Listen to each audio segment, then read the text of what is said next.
must be isolated from each other to prevent them from fighting. So the team designs a special building and constructs an individual run for each dog, a labor-intensive and costly undertaking. In addition to Vic's 23-month prison sentence, he was ordered to pay almost $1 million in restitution. Dogtown received nearly $400,000. It's estimated this judgment will cover the dog's lifetime care.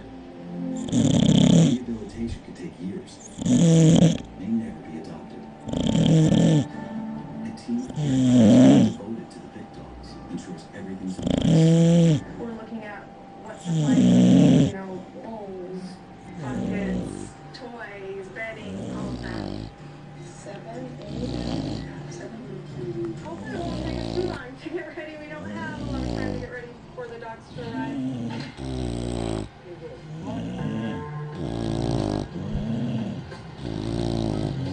Alright, Sherry, you're number 1. Finally, the day arrived for the cross-country trip.